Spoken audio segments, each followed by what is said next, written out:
And our recording has started. Welcome, everybody. I am Deneen Diamond from the Center of Excellence for Health. Super excited to be here on day one of Allied Health Week, and a very exciting week for the folks at Horizon, at MBCC, and the Center of Excellence for Health. We're providing opportunities for students to have a look at what allied health actually is and some of the professions behind allied health and the importance that they play in our medical system. So I'm very excited to have our guest speaker today. Her name is Margo Cartwright. She's a speech language pathologist. She has lots to share with us about her job and what she likes about her job and kind of the typical day in the life and maybe some of the tidbits that students would like to hear. So very excited to welcome Margo to day number one, second session of Allied Health Week. So handing it over to Margo. Hey, thanks so much, Deneen. I'm here today to talk about speech language pathology. Here we go. I'll just move things ahead here. So really, my goal today, I'm going to talk a tiny bit about me. I'm going to talk, I'm also going to touch on how I got here, so my portfolio. Next, I'll make sure to talk about how you become a speech language pathologist. So the training, the education required.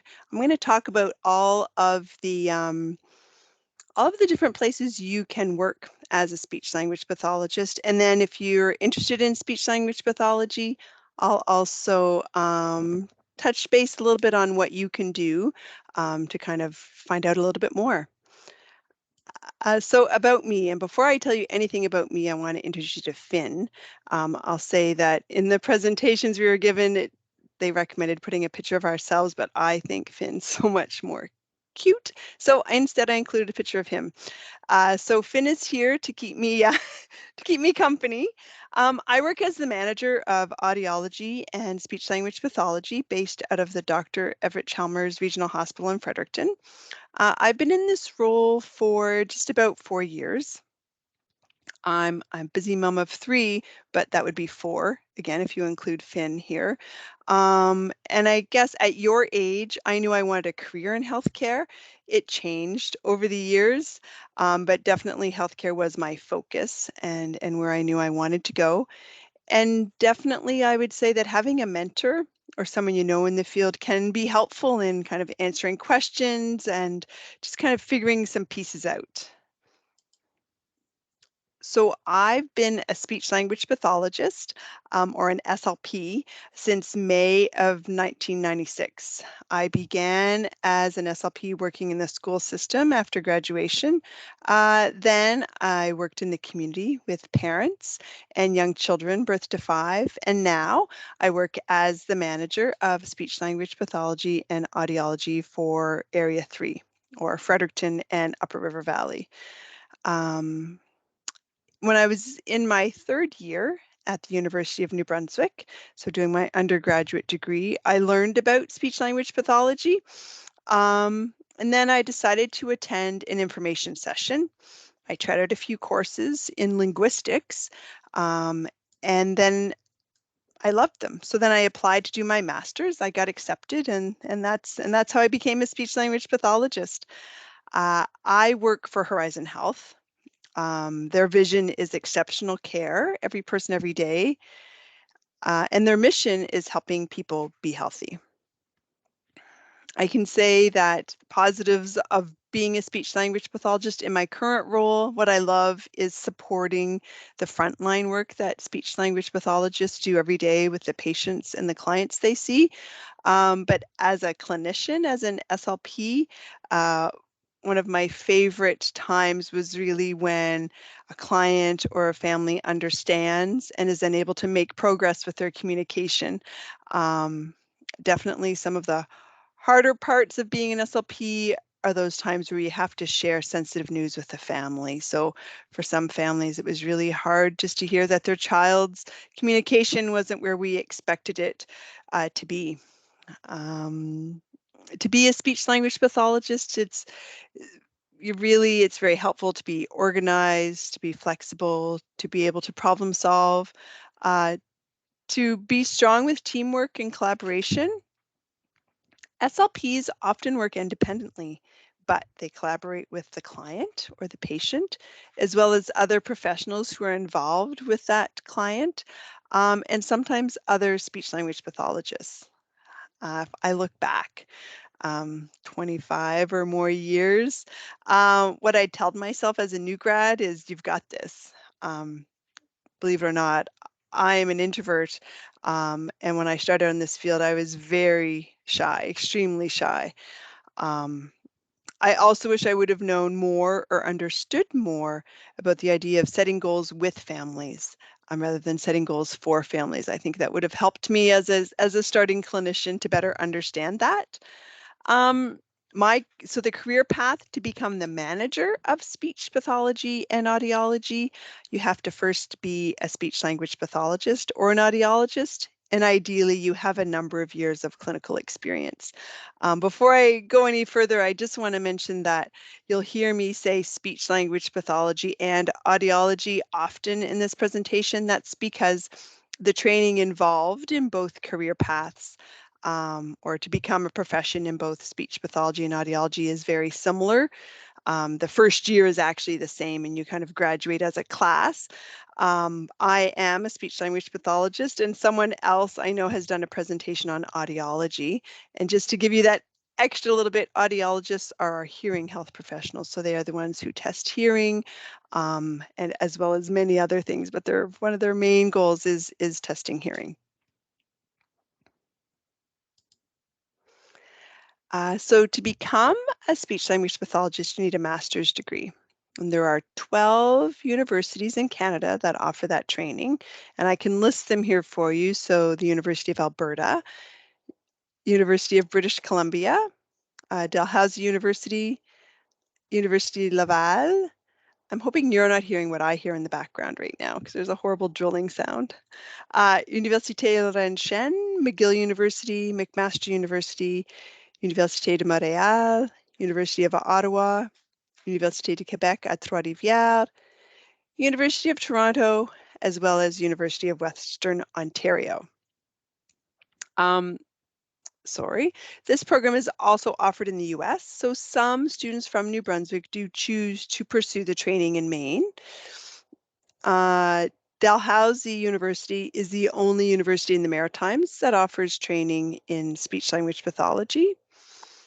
Some programs do have very specific prerequisites. So they want you to be certain to have certain courses before entering their program.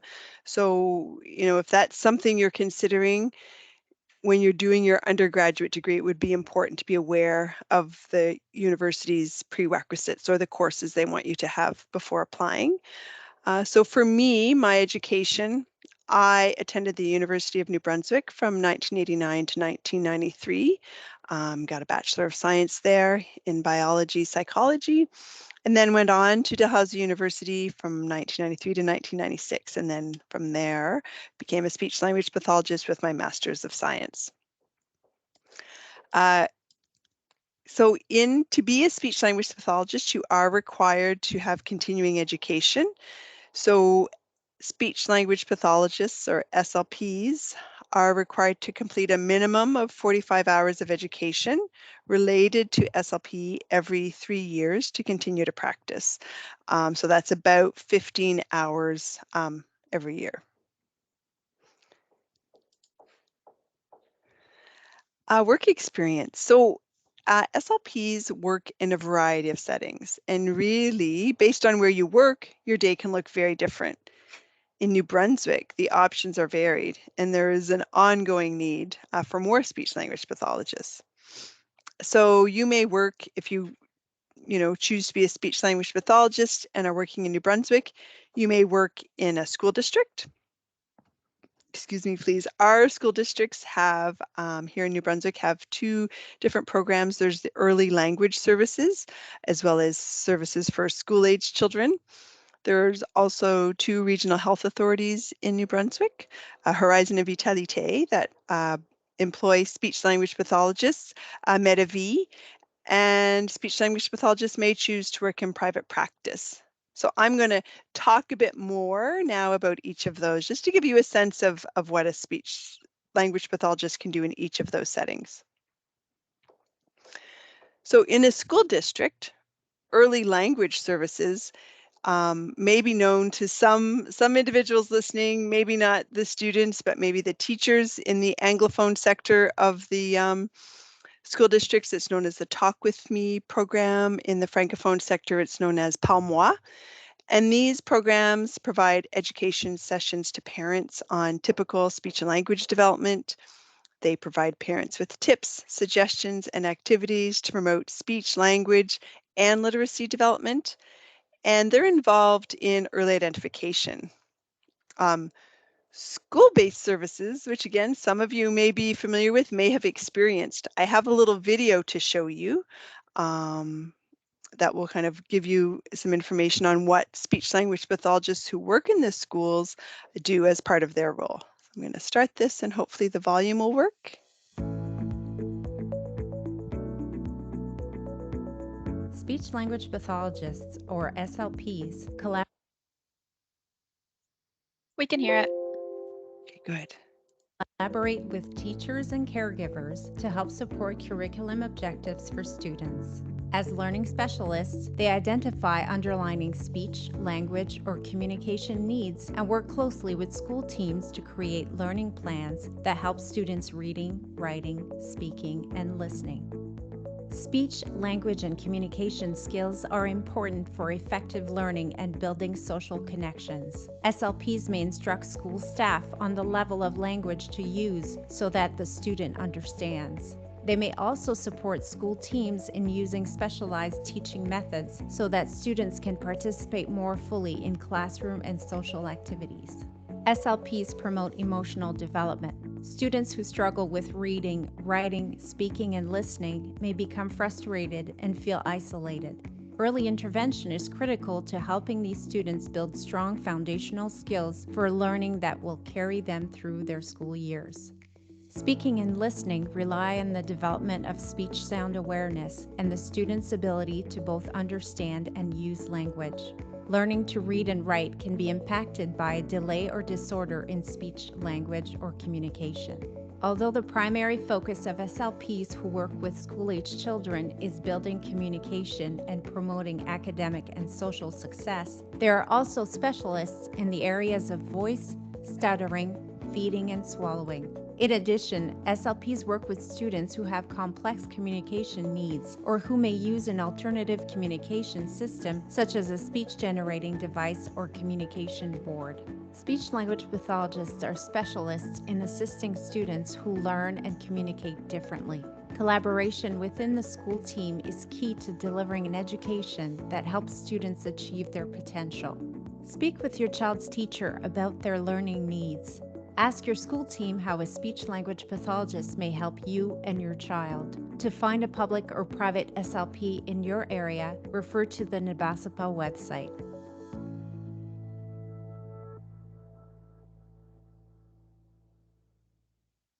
Okay.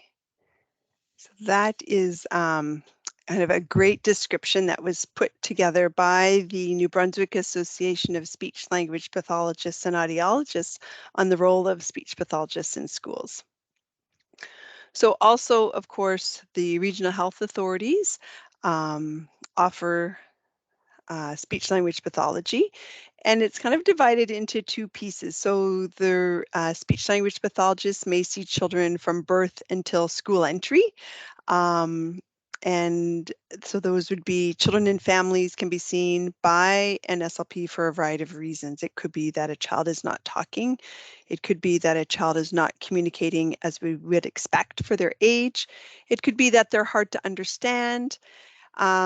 Speech pathologists work with children who are deaf or hard of hearing, work with children who stutter, work with children who may have feeding and swallowing concerns. And then, of course, once a child enters school, they're seen by the school-based speech pathologist. And then after, when they're no longer in school and considered an adult, adults can also be seen for speech pathology by a regional health authority. And often when we think about an adult receiving services within a regional health authority, they're having trouble with communication or swallowing. It's often an an acquired issue and they require rehabilitation. So it may have been that they have had a stroke or a head injury or a sickness, a severe illness that has caused issues with their communication. However, it's important to mention that speech language pathologists will also see adults who have issues with their voice. Teachers are one of the populations that often end up with challenges with their voice just because of their ongoing use of their voice all day, every day with classrooms and trying to make sure they speak loud enough. So speech language pathologists definitely is a profession that can support teachers in taking good care of their voice. Also, speech language pathologists may see adults who stutter. That service is available within the regional health authorities. And just to mention again, in New Brunswick, of course, I work for the Horizon Health Network, but there is also Vitalité Health Network. And now I'd just like to open it up a little bit and maybe the response will come in the chat. I don't know if teachers have the ability to unmute mics, but I'm wondering if anyone knows or can think of someone who's seen an SLP. You can answer if you like, but you don't have to, just even if you answer in your mind. The other thing is I'm wondering if anyone knows anyone famous who recently has had issues with communication. So I'll wait a minute, see if there's any participation, any answers there, and then we'll move forward.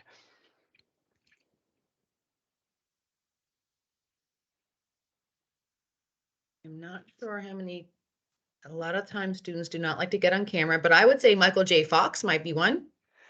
Yeah, Michael J. Fox would be one. Another one more recently would be Bruce Willis. With his, he has an aphasia, kind of challenging his communication. Yeah, thanks, Deneen. I know it's not always easy to get on camera. Okay, I'll keep going. So Medavie Health Services NB also provides speech language pathology services through the extramural program. So speech language pathologists who work for EMP or the extramural program see patients in their home. Often these patients are unable to attend appointments at a hospital. These patients may be frail, they may be elderly, and these patients may be in a nursing home. Speech language pathologists may choose to work in private practice. So they decide then if they're working on their own, how much they want to work. They decide who they want to see. Working in private practice, either the patients or clients pay out of pocket, or they might use an insurance to pay for their service if they wanted. Sometimes individuals working in private practice have contracts with agencies or communities. So, for example, First Nations communities often have SLPs on contract to provide services to the children who attend schools in the community or for the Head Start program in the community. Regardless of where you work, your days are comprised of very similar activities, but it's what you do when you see the patient or client that really varies greatly. So a day in the life would be to kind of arrive at your workplace. You're going to check to see if there's new referrals or someone you need to see urgently. You're going to check your schedule to see who you're going to see that day. And then you prepare to see your first patient if you haven't already. After you've done seeing your patient, you make notes on what happened, on the progress they made, the plans for the next visit, and then you prepare to see your next patient and you do that. You know, depending on the length of your workday, you might do that 5, 6, 7 times in the run of a day. Of course, other things that happen in the day in the life of a speech pathologist, you may attend a meeting, definitely you check your emails, you make phone calls, that type of thing. So here is an SLP seeing a preschool child. Often there would be a variety of toys, and often if someone's just watching from outside, they might think that they're just playing. But play is children's work, and that's where learning happens. You know, I think of this picture and this little guy. He may be working on the word up as he puts the blocks up on top of the tower and lifting them up. that might be a word they're working on with him, or maybe he's learning animal names. I don't know if you can see, but on each of those blocks there are animals pictured. So that's just kind of one example of a speech pathologist working with a preschool age child. Here, so in SLP, seeing adults with swallowing issues in the hospital may be found in the X-ray department, or now called often medical imaging.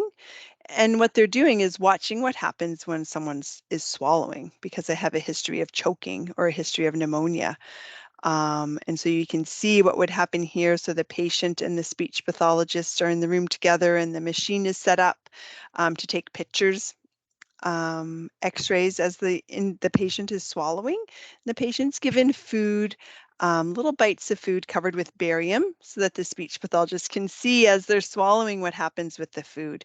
And from this study, which is called a video fluoroscopic swallow study, then they can help the patient decide what is safe and not safe to eat. So from this, it may be decided that someone needs to really change what they're eating, that now they can only eat like textures like cream soups, for example. Or maybe, it's not safe to eat things like bread anymore. So that's really what this picture is about, and where you may find a speech pathologist who works in the hospital who's seeing an adult for swallowing issues. A speech language pathologist with the extramural program may be helping a patient at home learn how to communicate using an alternate method. So some diseases, some illnesses impact a person's ability to talk, and they need a different way to talk. So this is an example of a smartphone app that's just, can be downloaded. Some of them are free to download and can be used to help someone communicate who can no longer just open their mouth and say what they need to say. So what's next? If you think you want to become a speech language pathologist, and courtesy of my daughter's photography genius, I have a picture here of Finn again. But if you think you want to become a speech pathologist, you can arrange to volunteer with a speech pathologist or job shadow a speech language pathologist. To do that, you can contact your local hospital or school district to find out about options in your community. You can also visit the, so there's SAC, which is Speech, Language and Audiology Canada. That's the National Association for Speech, Language Pathology and Audiology, and there you can read more about the profession if you're interested. Also, NBASLPA, so the New Brunswick Association of Speech Language Pathologists and Audiologists, is our provincial website, and they also have information that may be helpful to you if you're interested in becoming a speech language pathologist, or reach out to a speech language pathologist if you know someone, or your parents know someone who works in speech language pathology. Just reach out. I think I can speak for all of us in saying that we're always happy to speak to our profession and what we do and what we enjoy.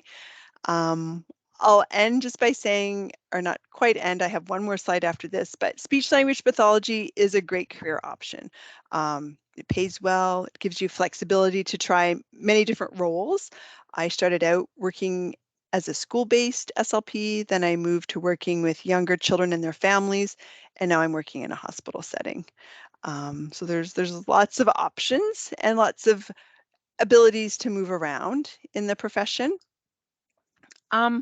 I thought a few things that you might want to try at home, just some things to, again, if you're interested in speech language pathology, there are some communication apps that are free to download on your phone. I tried them all myself, so I downloaded them.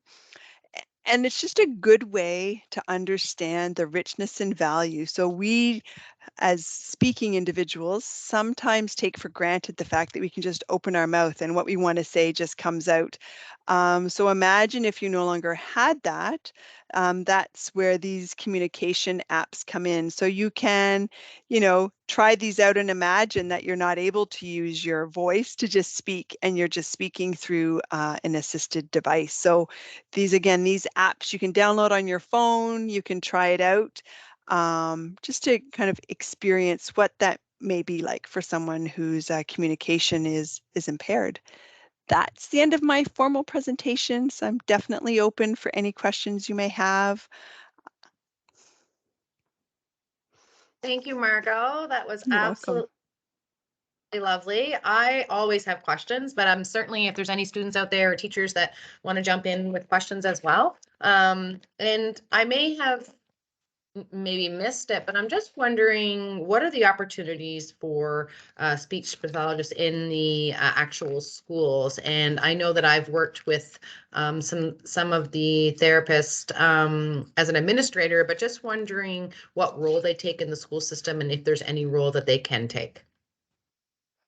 Oh, absolutely. So in the video that I showed, I think it may have outlined that, but in the school system, speech language pathologists are involved in kind of seeing a child working collaboratively with teachers. So one of the first steps would be actually, I'll start at the very beginning. If in order for a speech language pathologist to see a student in school, the teacher would make a referral to the speech language pathologist, and then they would do an assessment to kind of determine what the needs are. Sometimes the speech language pathologist will provide service together with the classroom teacher.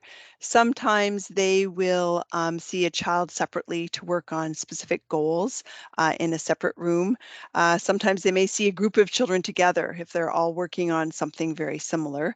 Does that answer your question, Deneen? Yes, absolutely. I just wanted to know what kind of the first step was. And I know that a lot of parents that I speak with speak about the importance of looking at students play and their kids play and how important that is. So I also just wanted to make a note of that because I think it's really important as adults, maybe for us to take a moment to kind of reflect on that and understand that play is so important with our development, even as adults. And I just love that you mentioned that in your presentation. So thank you. You're welcome. I'm going to put the link to Horizon's education placement portal in the chat. And if any students are interested in job shadowing with Horizon, they can submit a job shadow request through that link. And the request will come to our education placement team, and we'll be able to connect you with a professional to hopefully set up a job shadow. Thanks, Jillian. With that, if there's no other questions, I know that I just had a couple teachers actually email me and say there's something going on at the school. They didn't get to attend. So it always happens like that at schools, which is fine. But these sessions are going to be recorded and they're going to be posted on the Center of Excellence website under the virtual speaking series. And we're really excited to be able to post these right away. So they will be uploaded and posted by tomorrow morning. And I just want to say thank you so much to our wonderful guest, Margo, and also thank you to Jillian and Morgan from Horizon for helping us set up Allied Health Week, and also to my intern V. It's been a lot of work, but a lot of fun, and we're really excited to offer these opportunities to speak to the experts in our community. And that's really what this week is all about, is connecting students to the experts and the experts to the students. So with that, we'll be signing off. Thank you so much for the wonderful presentation, and I hope you have a beautiful day. Thanks so much, Margo. Thanks, Janine. Thank you, everyone. Bye. Bye.